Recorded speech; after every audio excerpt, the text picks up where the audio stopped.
Cavalcade of America, presented by DuPont, maker of better things for better living through chemistry.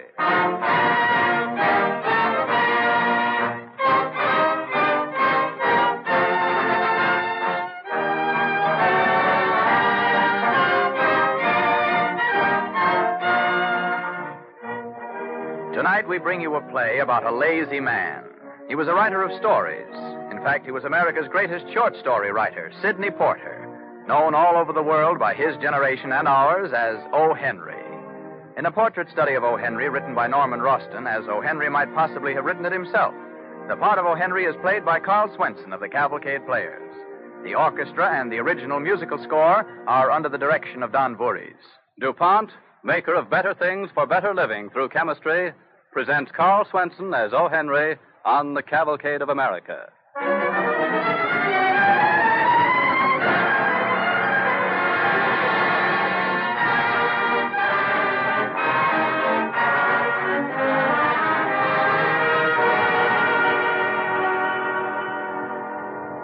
The time, shortly after the turn of the century. The place, a magazine office in the city of New York. Casey. Casey! Coming, sir. Yes, sir. Here I am, sir. What are you doing here? You're not supposed to be here now. Huh? I work here. Do you know what day of the week it is? It's Friday, I think. You think, do you? And what if I say it is Friday? Does that bring anything to your mind, if I can call it that? Friday? By heavens. What time is it, sir? Ah. Oh, it's after 6. I'm late, sir. I'll grab my coat and rush right over, Wait sir. a minute. Stop. Come back here. Casey, let me remind you for the last time. Friday is the most important day of the year on this magazine. Do you understand? Because that's the day O. Henry should be writing his story for the Saturday morning deadline, which he never does. And that's the day when you have to go down there and see that he does, remember? Yes, sir. I won't forget again, sir. More important than your life. Understand? There are more than 100,000 people in this country, and millions more throughout the world waiting to read O. Henry's Sunday story. Now, do you understand? Now, see that he eats well tonight. Watch him when he crosses the street. All right, go on. Last week when I got to his place, you know what? He was playing that guitar here. Didn't I tell you to get that guitar away from him? That's what makes him lazy. He won't sell it. He says a man has to have something to talk to. Listen, Casey. If you don't come back with that story by tomorrow morning, you better not come back at all. You understand? No excuses. Wherever O. Henry is at this moment, and he's liable to be on top of the Flatiron Building or sitting on the Brooklyn Bridge or walking under the East River, you find him. Stay there, sleep there, and bring back that story, dead or alive.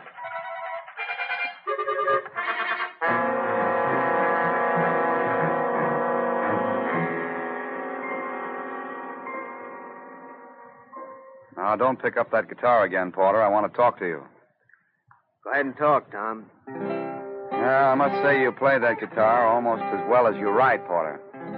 I could take that 2 ways. Yeah, here, I've been sitting all afternoon waiting for you to say something about your new volume of short stories.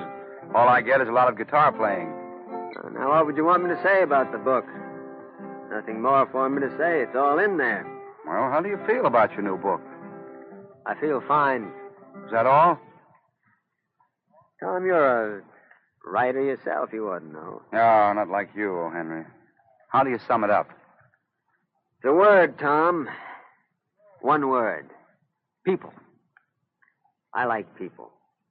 The way they walk and talk, run and laugh and play and everything about them, I guess. Mm-hmm. Yeah, it's funny when you're one man that has plenty of reasons not to like them after what some of them did to you. You mean that little prison term I served? Nothing. Nothing at all to get hurt about. Nothing, even though you were innocent? Served a term for someone who was guilty? Matter of fact, Tom, did me a lot of good. Made me understand people better. Helped me understand what was important about living. A little pain is good for the soul. It makes you understand what peace is like. Everything that holds you down for a while makes you stronger when you're up again. That's why I'm not feeling twisted about the prison. Met some fine people there. I don't think many people would feel that way about it. You're trying to embarrass me, Tom. I'll have to start playing the guitar or ask you to leave. Nice of you to say that, though. Now, it seems to me like being a good writer means only one thing. Being honest. I try to be honest with the people I write about. They naturally show their appreciation by working together to make a good story. Come in. Good evening, Mr. Porter. The boss sent me down. Thomas? I'm like Robinson Crusoe. There's always a Friday at my heels. Yes, sir. Comes every week, don't it? Tom, I picked writing stories because it sounded like the easiest kind of work. That's where I made the biggest mistake of my life. Yeah, well, I'll be going now while you turn out another one of your weekly mistakes. So long. See you soon. Casey, you better come back tomorrow, too. Back? Well, I just came. I have to stay and wait for that story. Casey, why don't you go out and write that story yourself? Me? Sure, it's very simple. Just follow any person down the street and figure out where he's coming from, where he's going to, and why. And there it is. Yeah, you better not joke about it, Mr. Porter. The boss told me... I've been lying here on my back all solid day waiting for a story to come down from heaven, but it just didn't come. You go on back and tell your boss it just didn't come down this week. Tell him to reprint one from my last book. Oh, I can't go back now without your story. I got orders. He said dead or alive. Chief's a bloodthirsty man, all right. Well, I better start. Yes, it's fair. I'll just sit right down here till you're done. I mean, start for something to eat. Huh? Come on, Casey. I know a fine place for a 30-cent dinner, all you can eat. Oh, look, if you don't do that story, I'm going to get fired. He said so. As long as that's the way it is, you might as well get fired on a full stomach. Come on, boy.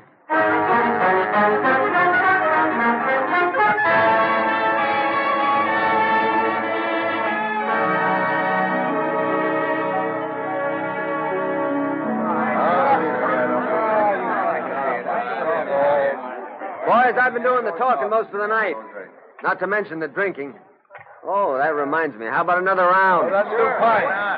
I don't know who's paying, but we'll let the house worry about that. Why not? What's the matter, Casey? You're not saying a word. I'm unhappy. Thinking of how it'll be Saturday morning in a few hours. Now, don't worry about Saturday. It'll just naturally take care of itself. Boys, is everybody happy? Do you want to go home? No. Well, then don't. Say, Porter, that last story of yours, that fella Soapy in the cup. True life picture it was. I said to the missus, you know, that might have happened to me just as well. What's that sticking out of your vest pocket? Huh? Oh, this. Oh, Yeah. they're just a cheap bracelet. Funny little trinket with a little elephant hanging from it. Not worth anything. I got it from that girl over there at the table. Huh? She insisted I take it, said it was a good luck piece, but she wouldn't be needing it anymore. She's probably feeling sorry for herself. Well, you meet all kinds in a place like this. Who is she? I don't know. Chorus girl, I guess. Comes in here a lot. I think she lives somewhere around here on 10th Street. Let me see it. Here it is. I haven't? Oh, take it. I don't plan to wear it. Thanks. Now, if you'll excuse me... Oh, sure. Pardon, ma'am, is this chair taken? Yes, it is. You mind if I sit down in this other one? Why don't you sit at the next table? Your name wouldn't be Sarah, would it? Say, why don't you leave me alone? No, don't get up, please. Would it be Susan? What do you want? Or shall I call the proprietor? It says right here on this bracelet, from M to S. What? You must be the S part of it. How did you get...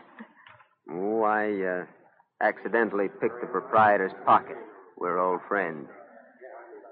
Would it be Sally? Why, yes, it is Sally. That's a nice name. I'm an S name myself, Sidney. Sidney Porter. Bill to my friends. Well, I'm Sally Blake. Sally to my friends. I didn't mean before to... No, of course not. You know, after a while you get to feel that everyone's your enemy. When you live 5 flights up in a furnished room, you get to feel the whole world's against you. It isn't really. The world is made up of lots of kind little people like you and me.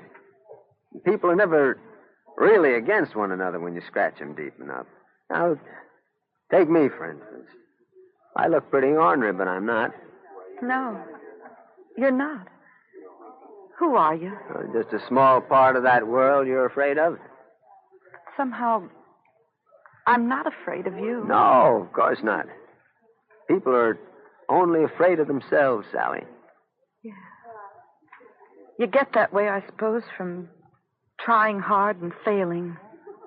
Or from being alone. Yes, that's it. Mostly from loneliness. Stays over your heart like a shadow. And it hurts. Uh-huh. I came from Ohio 2 years ago to try the stage. I ran off. But I wish I hadn't now. I'm lonely now. And afraid. Uh-huh. That's where the other initial on the bracelet comes in, huh? I don't suppose the M would stand for Martin or Mike. Please, I'd rather go now. No, not yet, Sally. We can't drop Mike that way. Wouldn't be fair. Besides, he might be lonely, too.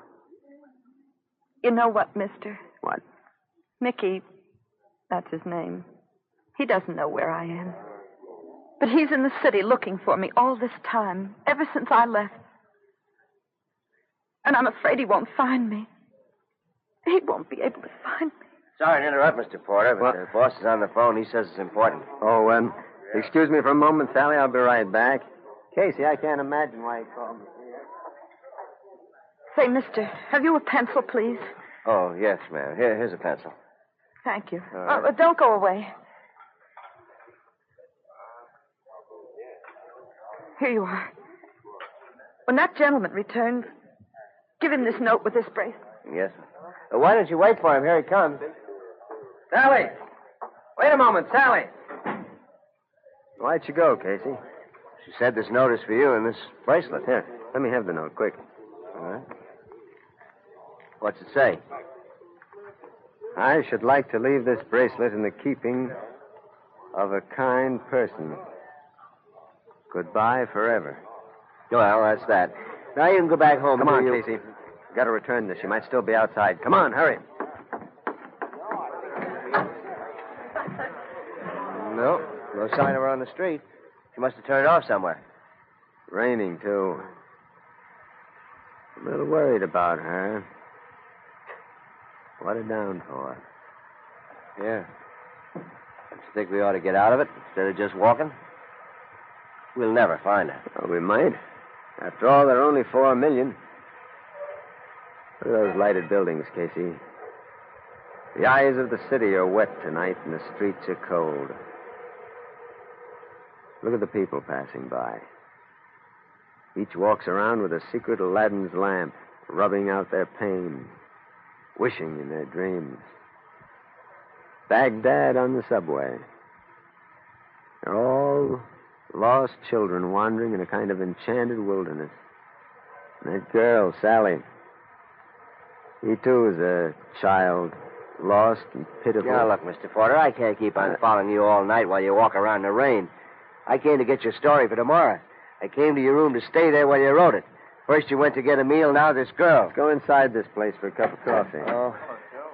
We have to go home, Mr. Porter. Sit here at the counter, huh? We can't go wandering around all night looking for someone. It ain't natural. You should be sitting at your desk, Mr. Porter, thinking up some good stories. 3, gents. 2 coffees. Draw 2. Casey, how'd you like to turn detective? Yeah, sure. Why not tomorrow night, Mr. Porter, after we go to press, huh? Here's this bracelet swinging from my hand, Casey. From M to S. A girl on East 10th Street. That's all we know. This bracelet is worth less than $1. Probably cost him 6 bits. That's all he could pay.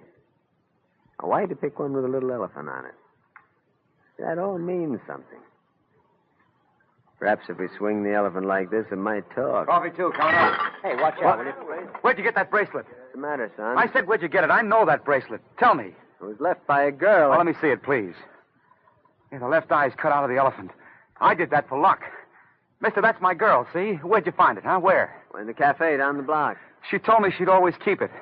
She said she'd keep it until she couldn't go on any longer. What? We have to find her. We gotta find her. Come on, hurry. We have to get there fast, wherever she is on that street. Now it's a matter of life and death.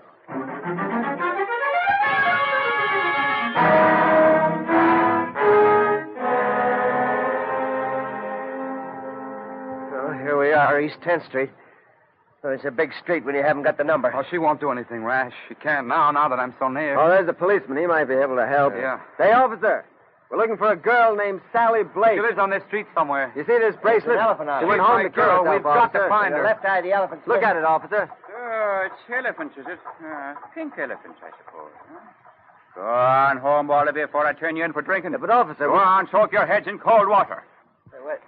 Well, there he goes. It's our last chance. What'll we do now? We got to do something. Well, it's a big street, all right, but it has a beginning and an end. What do you mean, Mr. Porter? I mean, we're going to comb these houses one by one. Go over them room by room and climb every flight of stairs. We've got to find that girl.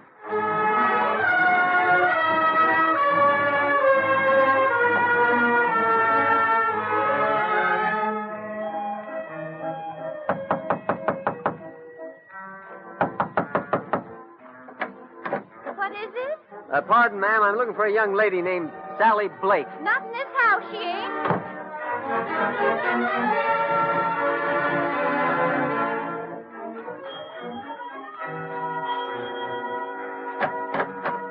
I'm looking for a girl named Sally Blake. She's got black hair. Nobody in my house with that name. Sorry. They don't like us much. Come on, Mickey, next house.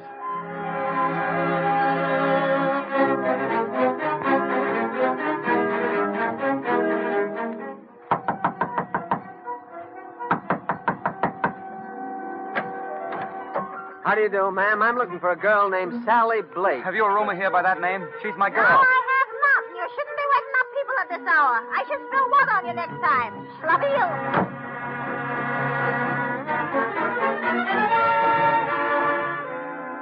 Well, we've covered 2 blocks. No sign of her. I don't know. I'm scared. There's so many houses. It's 2 o'clock. It's getting late. Early. Early's the word, boy. She keeps getting earlier hour by hour from now on. To it, lads. I always wanted this kind of exercise.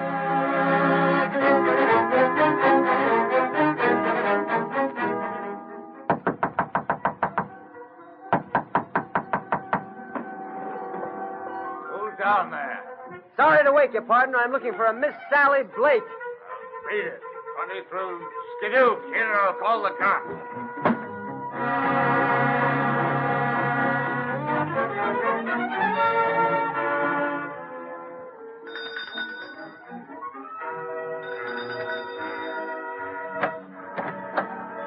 Excuse me for waking you at What's this hour, but I... always the noise? What's the matter? Nobody home.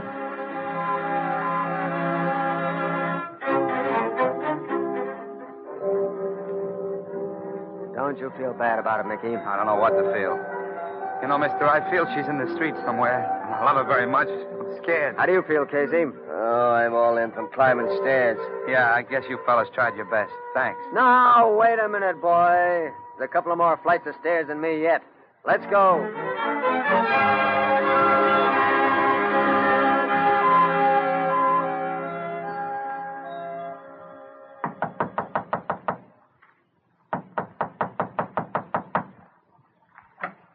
Who is it? What's the matter? Is my house burning? Ma'am, 1,000 pardons for waking you at this hour, but I... Is it? Go on now. I'll wake me husband. We're looking for a lady named Sally Blake. Belonging in jail yard for waking people up. Sorry I troubled you, ma'am, but... Oh, now, I recollect I did have a girl by that name live here a while back. She got behind in a rent, she did. Do you know where she went from here? Straight across the street she did. And I told Mrs. Brady she'd be trying the same thing there. It wouldn't surprise me. Help! What are you doing? It's all over now, ma'am. I just kissed you.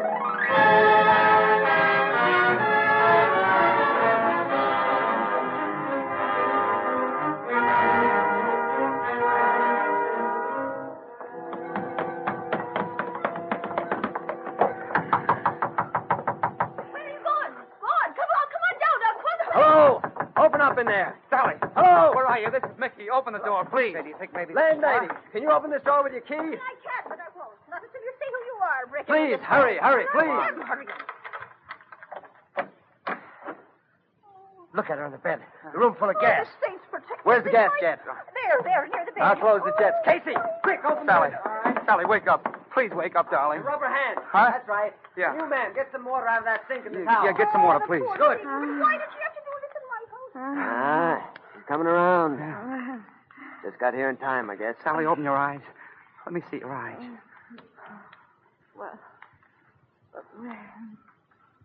What happened? Now, just you breathe slow and easy. You're the man I met in the tavern. Yeah, sure thing, Sally. I brought along a friend of yours. Mickey, Yeah. it isn't real. I must be dead and we're all in heaven. No, ma'am. This isn't heaven because if it was, they'd never let me in. Oh, the saints protect her. What do the neighbors say? Oh, Mickey, darling. Oh, why? I was tired, Mickey. I was so tired of waiting. Go ahead, boy. You can kiss her again. It seems to do her good. Well, children, I was pleased to have met you. Very, very, very pleased. Now I'll have to go. What can I say to thank you? Your shining face, Sally, gives me all the thanks I need. I'd like to. May I kiss you? That all right with you, Mickey, my lad? Sure thing. Well, guess I'll be able to get down these stairs now. Oh, mister, you don't know what you've done. I know. And I'll be by in a few days just in case you might need a witness for the wedding. Oh. Oh, and here's my wedding present in advance. It's a bracelet with an elephant. I hope you won't mind, but the elephant has only one eye.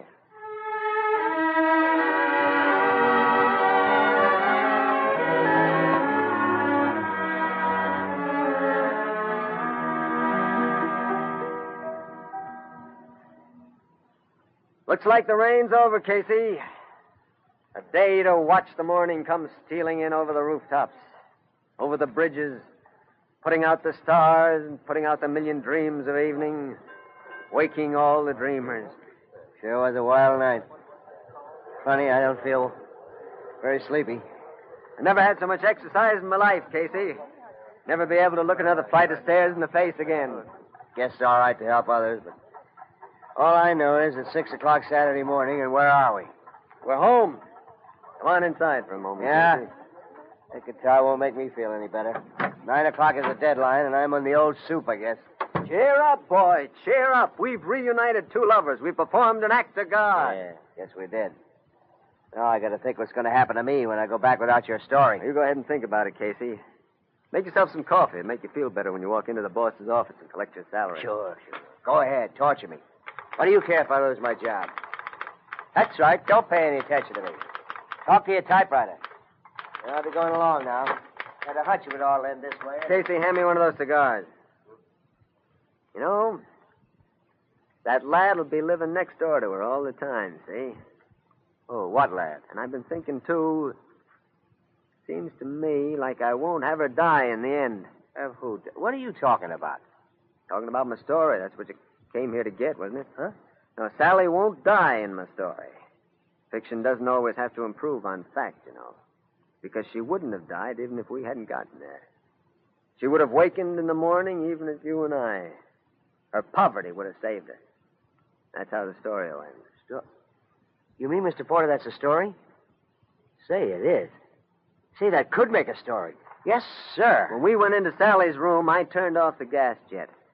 There was no gas coming out of it. So the last line of my story will be this. And Sally lived happily ever after because she didn't have the small round quarter to put into the gas meter.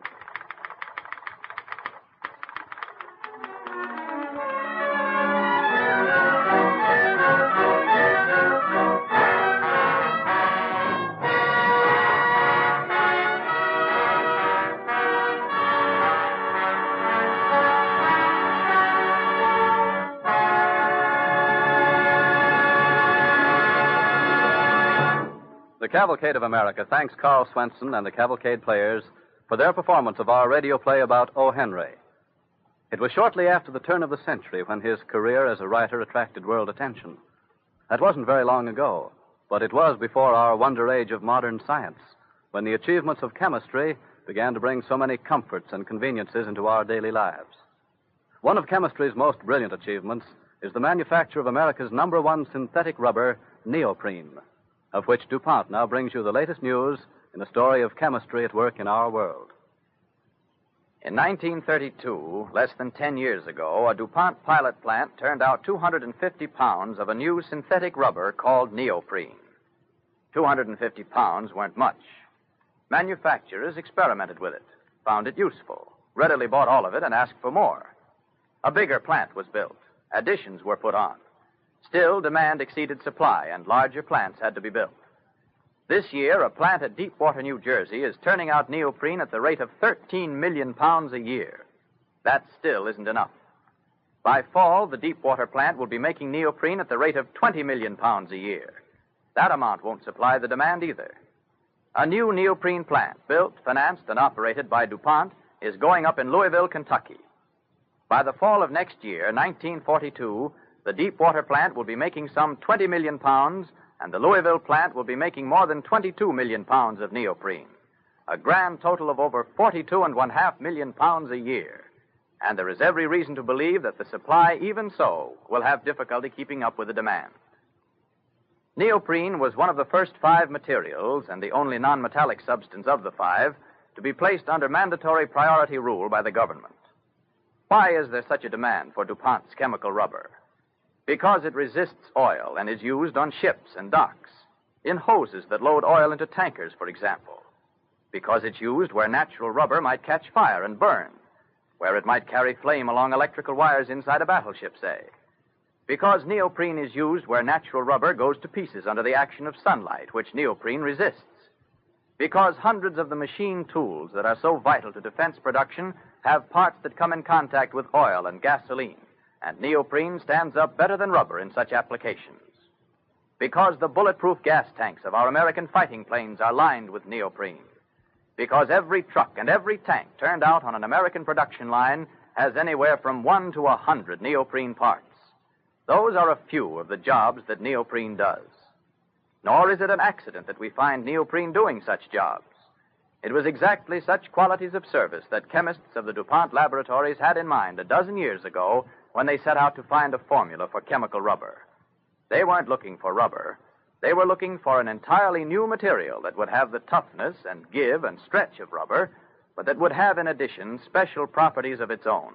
Unique properties that would make it better than natural rubber, that would enable it to do things rubber could never do. It is because America's #1 synthetic rubber has brilliantly fulfilled and even exceeded all hopes that were held out for it that the DuPont plant at Louisville will be making by the fall of 1942 more neoprene by itself than the combined output of all synthetic rubber plants today. In this time of national emergency, America has an invaluable asset in neoprene, a major triumph of the chemists who bring you better things for better living through chemistry.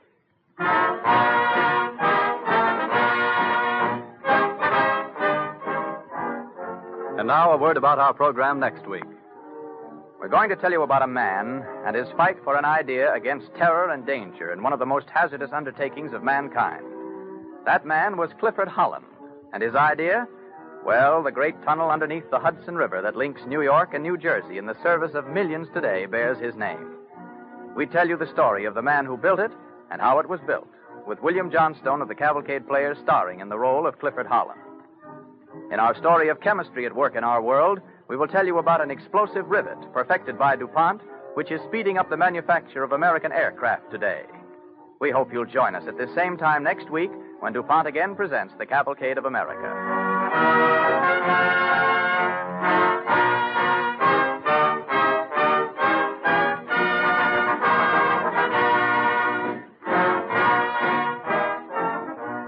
On the Cavalcade of America, your announcer is Clayton Collier, sending best wishes from DuPont.